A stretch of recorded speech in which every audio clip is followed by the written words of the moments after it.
Hey everyone, welcome back to Pages with Sidra. Today, we're diving into Standard of Reincarnation, Chapter 160. Things are getting intense in this one, so sit back, relax, and let's jump straight into the story. The dim light of the room painted soft shadows over the walls.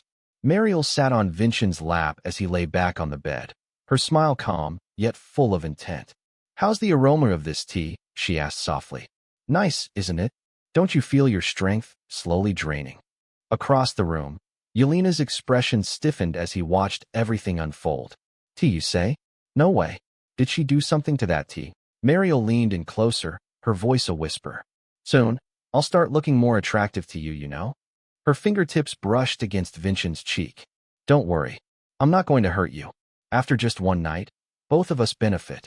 But before she could finish her words, the cold edge of a sword suddenly touched her neck. Vincent's voice cut through the silence, steady and low. "Don't move."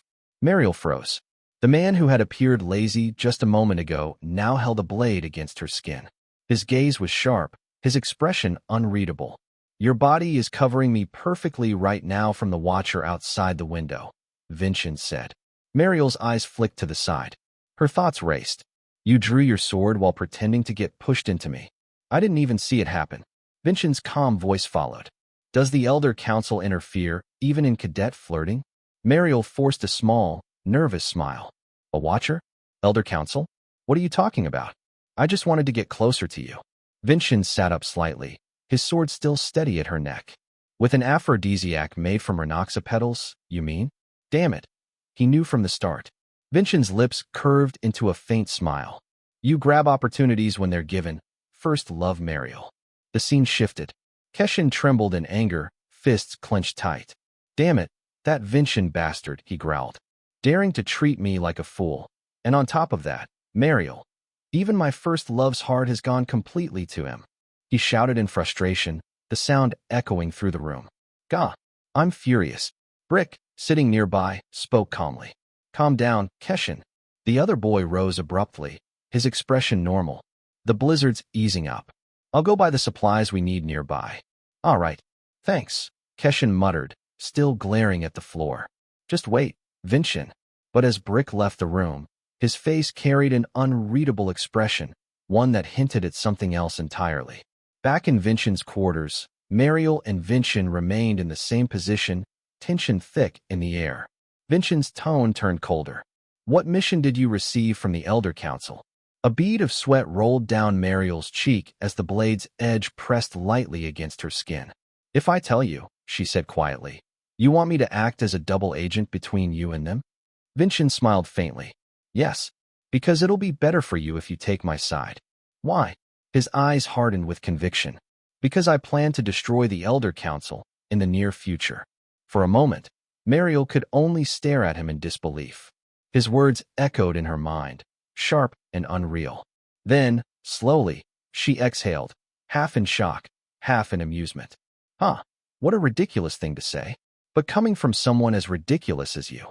Her lips curved into a faint smile. "It oddly sounds convincing." Mariel's fingers brushed lightly against the blade. Her expression softened, but her tone was sharp. "Fine then, answer me just one thing." Vincent's eyes narrowed. "What?" Her lips curved into a teasing smile. "Are you impotent? Or do you like men?" Vincent blinked, caught off guard. "What?" Mariel frowned, her voice rising slightly. "I mean, you've been this close to me for so long, and your face doesn't even blush." Yelena, who had been quietly observing, muttered in frustration.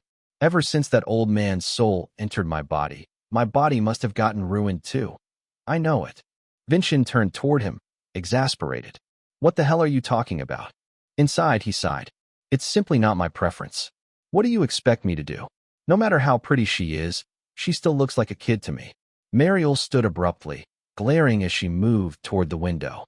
"Ugh, my pride hurts." She yanked the curtain closed, cutting off the watcher's view from outside, and turned back toward Vincent. "Fine. Whatever. I'll take your hand."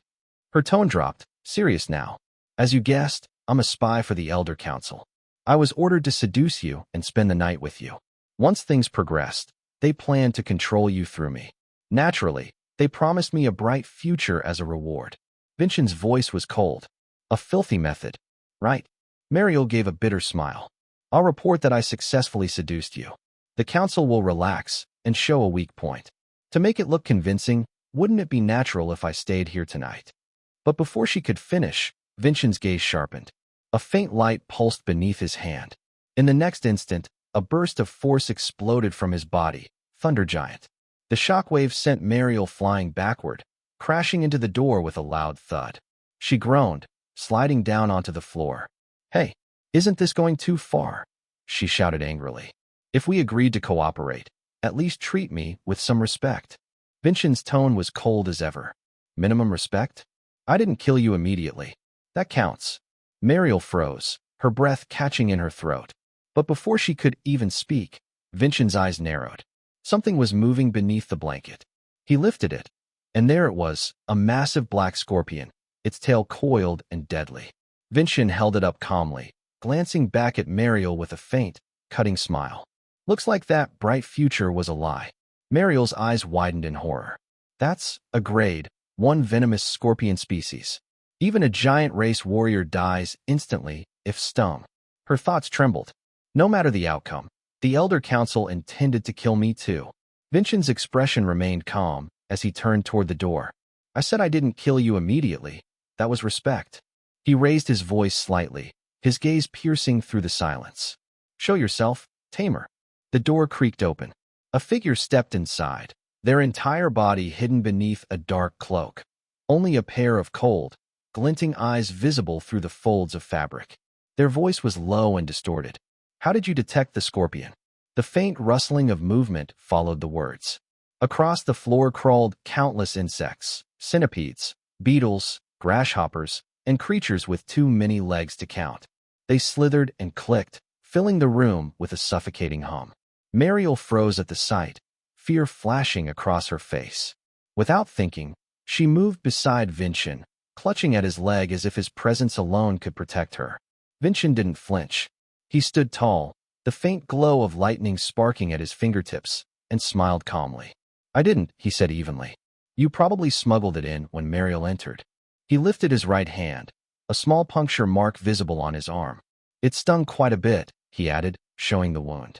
Before their eyes, the mark began to close, the flesh knitting together until not even a scar remained. Mariel's breath caught. The tamer stepped back a pace, disbelief flashing in his eyes. Impossible, the cloaked man hissed. Mariel gasped, voice trembling. You withstood a lethal scorpion's poison. Vincent gave a small, amused chuckle. A faint, silvery glow traced along his veins as he drew the remaining venom out through a shallow cut on his fingertip. A dark liquid dripping onto the floor before evaporating in a flash of light. My master cherished me a lot, you see, he said quietly. With dragon blood running through my body, poison doesn't work on me. The air grew heavier. The insects stirred restlessly, sensing their master's anger. Vincent's gaze sharpened as he met the tamer's eyes head-on. So, he said, his voice calm but laced with threat. What's next, tamer? And that wraps up Standard of Reincarnation Chapter 160. What a wild chapter, right? Make sure to like, comment your thoughts below, and subscribe so you don't miss the next part. I'll catch you guys in Chapter 161. Until then, take care and keep reading.